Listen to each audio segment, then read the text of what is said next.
Today on Public Eye News, updates from Nashville, what we know as of now about the shooter's history and motives. Later, NMU alumni Howard Schultz testifies in the Starbucks labor trial. And stick with us today, because Ava Sohan will have your weather forecast for the weekend as we're seeing some snowy weather come back to the Upper Peninsula. And I'll have your sports recap. Hi, I'm Scott Minshaw. And I'm Susanna Gwynn, and this is Public Eye News.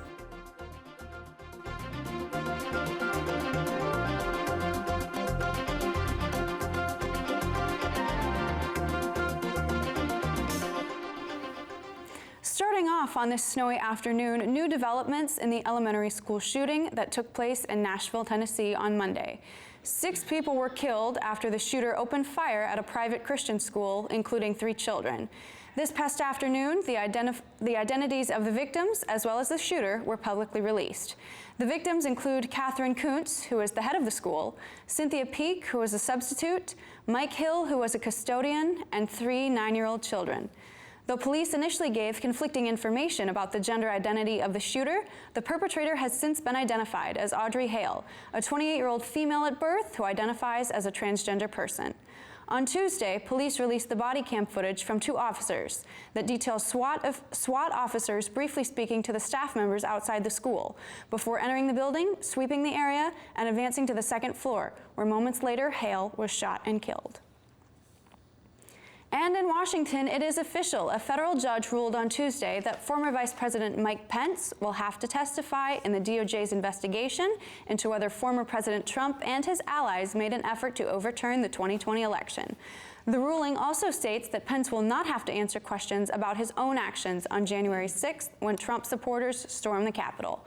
Pence would, however, have to testify about potential illegal acts committed by former President Trump.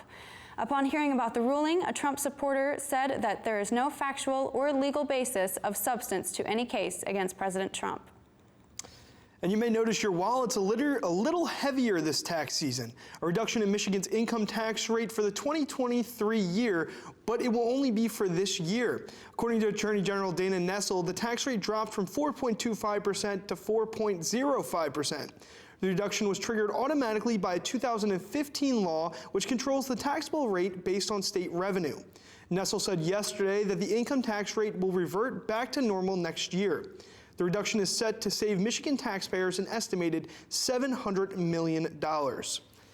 Moving on, a $2.4 billion bankruptcy plan by the Boy Scouts of America has been upheld by a federal judge. The plan will allow the youth organization to continue operating while they work to compensate the over 80,000 men who have filed claims against the Boy Scouts. The men claim they were sexually abused as children while in the organization. Opponents of the Boy Scouts plans argue that the bankruptcy claim had been manipulated by the staggering number of claims alongside a number of other factors. The judge in the case found no fault with the plan's initial approval back in September. And familiar to many Yoopers, such as residents in Train, an increased flooding risk on the shores of Superior poses not only a threat to residents' homes, but also their wallets. WCCO's David Schumann is in Bayport, Minnesota with the story.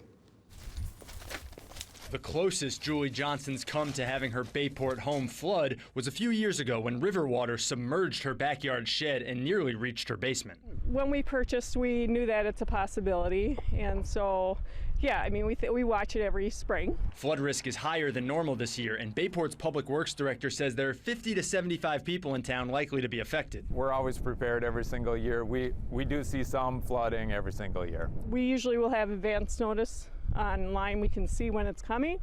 And so if we think it's going to come in the basement, then we get everything out of there. Helping Julie's peace of mind is the flood insurance she carries. Many homeowners and renters as well don't realize that their policies don't always cover them for flood insurance and flood damage. Climate change is certainly impacting the types of storms that we're seeing here in Minnesota. In fact, the state says you're 27 times more likely to have a flood than a fire during a 30-year mortgage. And 1 inch of floodwater can cause $25,000 in damage. We're one of the higher insurance usage cities in the state of Minnesota. It is what it is, so I guess we're not too anxious about it because we have to deal with whatever it brings. In Bayport, David Schumann, WCCO 4 News. Stay with us, because after this break, we'll have more on possible oil drilling projects in Louisiana and a deadly fire at a migrant detention center at the U.S. border. For those born in the Rocky Mountains, the adventure has just begun. It's time to grow up, test your limits, discover what you were born to do. But a daunting challenge lies ahead: your first winter. The skills you'll need have been passed down from generation to generation.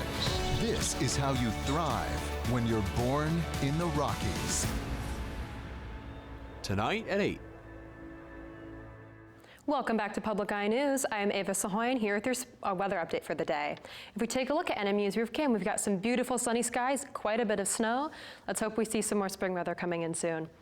If we look across the Upper Peninsula, we've got quite a bit of partly cloudy skies and snow. Starting in Houghton, it is 23 degrees and cloudy. Ironwood, 23 and partly sunny. Iron Mountain is 26. Menominee is 30 degrees. Escanaba, 28. And moving over to the eastern UP, Manistee is 26 degrees, Sault Ste. Marie is 24, and in beautiful Marquette, it is 26 degrees. Looking into current conditions today, we've got winds out of the northwest at 16 miles per hour and a barometric pressure of 30.25 inches and falling. Looking into tonight, that sky is going to clear up a little bit. We're going to see a low of 12 degrees and winds out of the west at 7 miles per hour. Tomorrow, we're going to see more partly cloudy skies, a high of 40 degrees, a low of 27, and winds out of the southwest at 10 miles per hour. Looking ahead into this weekend, we've got quite a bit of snow coming in, unfortunately. Starting on Friday, there's going to be a high of 35 and a low of 24. Saturday is going to be a high of 27 and a low of 15. Sunday, we're going to see some some cloudy skies with some snow in the evening, a high of 39 and a low of 34. That's all I've got today. Back to your national news. Thank you so much, Ava, for that wonderful weather update. Now, moving south to Louisiana, in New Orleans, oil companies have offered more than $260 million for drilling rights in the Gulf of Mexico in a sale mandated by last year's climate bill compromise. The action was the first of its kind in more than a year and could further test the loyalty of young voters and environmentalists who supported President Biden in 2020, but have since become frustrated by this month's approval of the massive Willow drilling project in Alaska. According to government analysts, developing the leases for sale in the Gulf could produce more than 4 trillion cubic feet of natural gas and more than 1 billion barrels of oil over the next 50 years. Since it takes years to develop offshore partials before crude can be pumped, experts say that the cases could produce both oil and gas long past 2030. And families are seeking answers after a migrant detention center in the Mexican border city of Ciudad Juarez caught fire on Monday night, killing 38 people and injuring 28. Surveillance videos leaked Tuesday morning show migrants, fearing that they were about to be moved, place mattresses against the walls of their detention cells and set them on fire. In the video, 2 people dressed as guards are seen running away from the facilities without regard for the people still trapped inside. Immigration authorities said that they released 15 women when the fires broke out, but it is still unclear why none of the men were released until firefighters arrived on scene. And a venti-sized battle is going on at Capitol Hill as Starbucks founder, NMU alumni Howard Schultz has been called to testify before Congress about his company's efforts to prevent the coffee shops from unionizing. Skylar Henry has more details from Capitol Hill. Starbucks founder and former CEO Howard Schultz is in the hot seat to answer questions about his company's efforts to block unions at the coffee chains. I have the right, and the company has the right, to have a preference. And our preference is to maintain the direct relationship we've had with our employees who we call partners. Senator Bernie Sanders has been leading the effort to grill Schultz, who he accuses of engaging in illegal union busting. Are you aware that NLRB judges have ruled that Starbucks violated federal labor law over 100 times during the past 18 months, far more than any other corporation in America?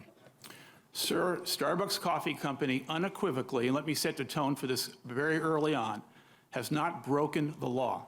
The standoff between Schultz and Sanders has been brewing for months, with Schultz resisting calls to testify until being threatened with a subpoena. The title of today's hearing is "No Company is Above the Law, the Need to End Illegal Union Busting at Starbucks."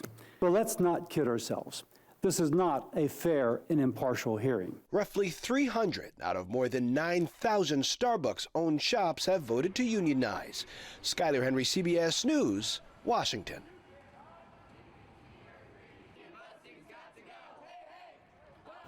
And after this short break, our own Scott Minshaw will have a look at some Wildcat sports, and you won't want to miss it. Stay tuned. Dead. Until now, the experiences of early women received little attention. The female was simply forgotten. The true story of prehistoric woman is being brought to light. We operate under the assumption that it's the prime age males that are the be-all and end-all of Ice Age lifeways, and they're not. Lady Sapiens on Secrets of the Dead. Tonight at 10. Welcome back and thank you for staying with us. The green and gold were spread out all over the country this past week, so let's take a deeper look at where the Wildcats were. Looking first on the fairways and greens of the NMU golf team, the men and women's teams were down in Lexington, Kentucky to compete in the Finlay Spring Invite. The women's team took to the green against a field of 18 teams, including the number 5 ranked Anderson University and the number 6 ranked Finlay. Maya Hunter was the star for the Cats, finishing tied for 26th place, leading Northern to a 13th place finish. The men's team, who finished putting yesterday, finished in last place in the tournament. The women will travel next to Black Lake, Ohio to take part in the NC 4K College Classic, while the men will participate in the ODU Bill Blazer Memorial in Urbana, Ohio. The green and gold Nordic ski team wrapped up their season this weekend at the Super Tour Finals in Craftsbury, Vermont. The 4-day event started with the 10K Classic, where the women peaked with Colbert Dorish's 22nd ranked finish, while the men were led by Luke Fricker's 27th place finish. The Cats took a podium finish at the 1.5K sprint, where Lauren McCollar took silver at the under 20 level, and with a 4-minute and 1-second dash. The Cats also took top 10s in the 1.5K sprint and relay events. And finally, after an impressive road win against McKendree, the NMU women's lacrosse team is heading to Grand Rapids this weekend to take on Grand Valley and Davenport.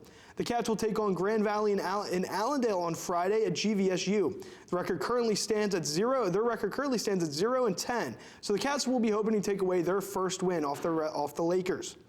On Sunday, they move just south to Grand Rapids, where they'll take on Davenport, who they sit at 1-8 against. The green and gold have just 5 games before the GLIAC playoffs, so they'll be hoping to make some waves. But that's all I have in the sports world. Now, Susanna, I've heard that there's a new type of meatball coming out. There is. That's what we've all heard. And now an Australian company has just released a mammoth meatball. You heard that right. A startup company named VOW used publicly available genetic information from mammoths to produce a lab-grown cultured meat. The meat is made from animal cells, and livestock does not need to be killed to produce it. Advocates say it is not only better for the animal, but better for the environment as well. And the International House of Pancakes became the International House of Fugitives last week. 2 inmates from a Virginia jail used handmade tools to escape from their jail cells. The men then made their way to a local IHOP where other patrons of the restaurant called authorities, and the men were promptly arrested.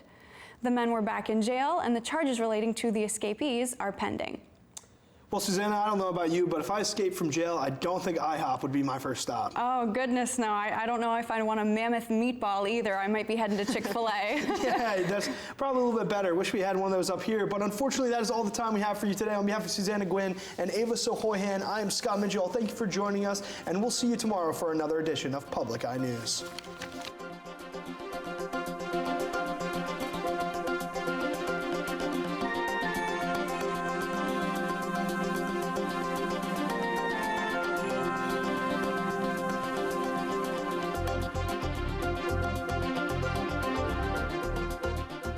The preceding program was produced by WNMU-TV, Northern Michigan University Public Television, in studios located in Elizabeth and Edgar Hardin Hall.